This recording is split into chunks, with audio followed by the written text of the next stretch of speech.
नमस्कार,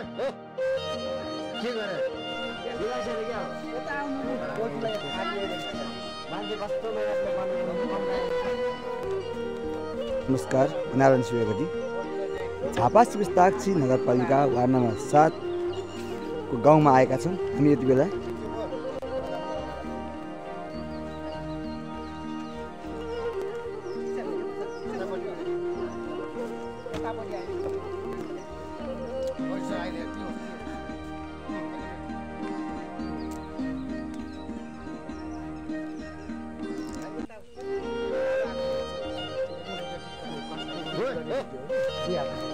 तपाईँ खिच्न यहाँ मैले किसान ल्याउने गरेर सबै देखाउनु।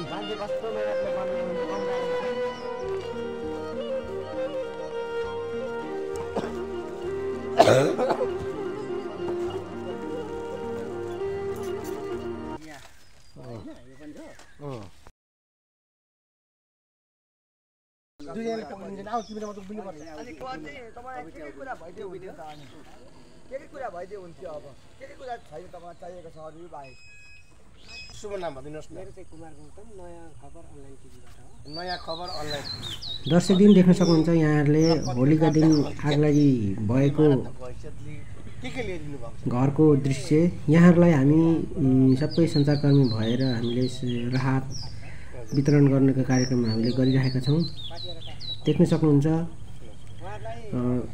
सञ्चारकर्मी किशोर राई, डायमन्ड कार्की, नारायण शिवकोटी र कुमार गौतम हामी सबै मिलेर संयुक्त रूपमा हामीले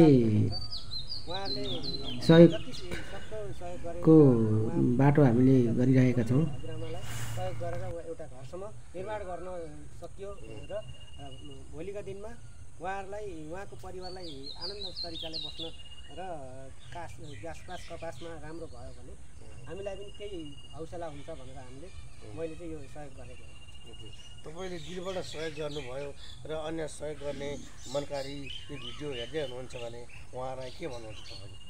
यो सबैभन्दा अब अहिले बर्खाको टाइम छ, उहाँहरूलाई अहिले एकदम सहयोगको आवश्यकता छ। आवश्यकता छ। एक रुपियाँ भए पनि उहाँहरूलाई सहयोग गरिदिनु हुन हार्दिक अनुरोध गर्दछु र मैले पनि सकेसम्म मैले पनि कोसिस गरेर साथीभाइहरूसँग वरपर देश विदेशमा रहने साथीभाइहरूलाई पनि मैले पहल गरिरहेको छु। सकेसम्म उहाँहरूले केही कुराहरू हामी पनि गर्छौँ भन्ने उहाँहरूले केही कुराहरू गर्नुभएको छ। हजुर पनि अब मिडियाकर्मी पत्रकारिताको लाइनमै हुनुहुन्छ, तपाईँबाट पनि सहयोगको अपिल गरिदिनु होला होइन? मैले सकेसम्म म पनि कोसिस गरिरहेको छु, मैले गर्ने कोसिस गरिरहेको छु। अब यहाँ के ल्याइदिनु भएको चाहिँ यसो सरासरी आमालाई यसो देखाउँदै दिँदा हुन्छ नि? यो चाहिँ भनेको मैले थाहा हो हजुर, हजुरआमा यो चाहिँ मेरो तर्फबाट हो हजुरआमा। हजुरआमा बोजू यो चाहिँ दाइले मैले तपाईँलाई सहयोग हजुर तपाईँहरूलाई अब यस्तो बर्खाको टाइममा आपत्ति पऱ्यो, त्यही भएर अलिअलि केही कसो राहत मिलोस् भनेर हामीले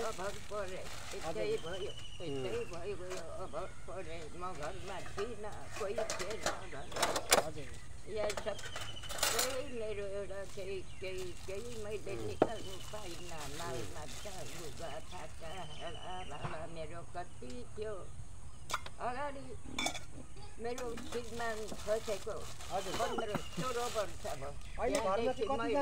दुःख गरेको कति दुःख गरेर के अलिअलि कमाएको थिएँ गयो सबै खरानी भयो। अन्नपातहरू यसो निकाल्न पाउनु भयो कि भएन? कोही थिएन, होलीको दिन कोही कहाँ गएको थिएन। अब के गर्नु, यहाँ सकिगएको बेला म पनि घरमा थिइनँ। बुढी मान्छे भए पनि नगरी हुँदैन, गएको थिएँ घरमा। अनि आज कहाँबाट धुवा गनाउँछ भनेर उठेर हेर्दा घर गइसकेको थियो। घर पाइन नानी हो। घरमा त्यतिखेर कोही हुनुहुन्न थियो?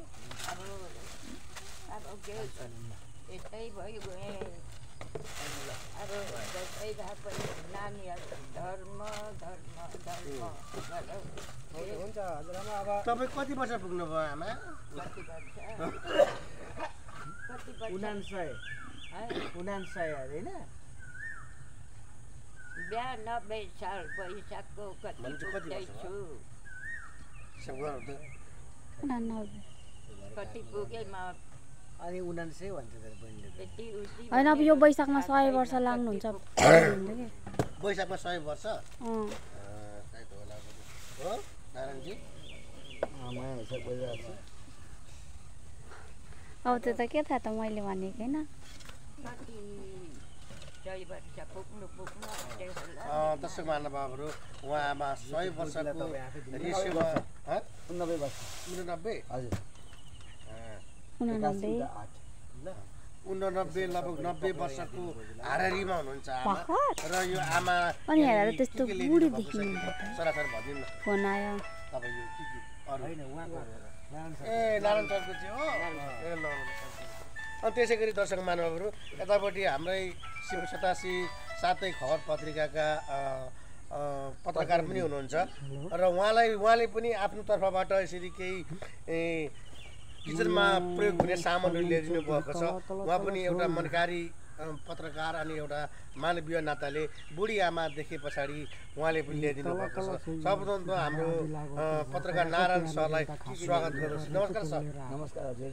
ल ठ्याक्कै आज तपाईँको यो के छ त आमाप्रति भन्नुपर्ने केही कुराहरू?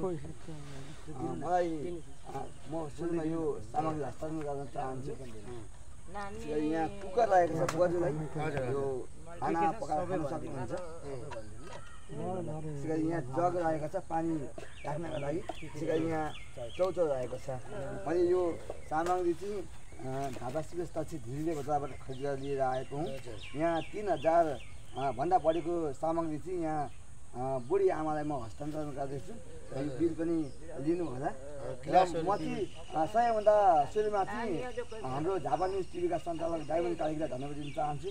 त्यसै गरी सृजनशील खबरका सञ्चालक किशोर राई दाईलाई, त्यसै गरेर युकेमा रहनुहुने हाम्रो सामाजिक अभियन्ता एवं मनकारी दाता दिलसिंह मेनाङबु काका हुनुहुन्छ, उहाँलाई सम्झिन चाहन्छु। उहाँले पनि यहाँ सहयोग दिनुभएको छ।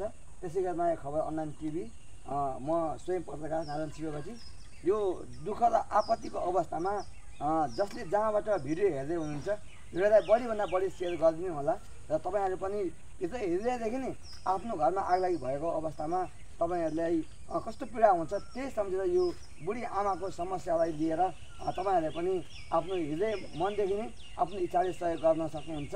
तपाईँले इच्छाका लागि सहयोग गर्नका लागि हामीले सम्पर्क गर्न सक्नुहुन्छ। तपाईँले मलाई सम्पर्कमा गर्नका लागि 9870300254 मोबाइल नम्बर रहेको छ। मेसेन्जरमा सम्पर्क गर्न सक्नुहुन्छ। र यो आपतको अवस्थामा यहाँको स्थानीय सरकारका जनप्रतिनिधिहरू वडा कार्यालय र स्थानीय सरकारबाट पनि म अपेक्षाको सहयोगको लागि अपेक्षा गर्न चाहन्छु। जसले जहाँबाट भिडियो हेर्दै हुनुहुन्छ र सामाजिक सञ्जालमा कन्फ्युजन नगरिकन भिडियोलाई बढीभन्दा बढी सेयर गरिदिनु होला। र आफ्नो इच्छाले यो आपत्तिको घडीमा दुःखको घडीमा सहयोग गरेर बुढी आमालाई खुसी गराउने काममा तपाईँहरूको पनि ठुलो भूमिका हुने गर्दछ। यसलाई साथ र सहयोगको लागि सहयोग अपेक्षा गर्न चाहन्छु।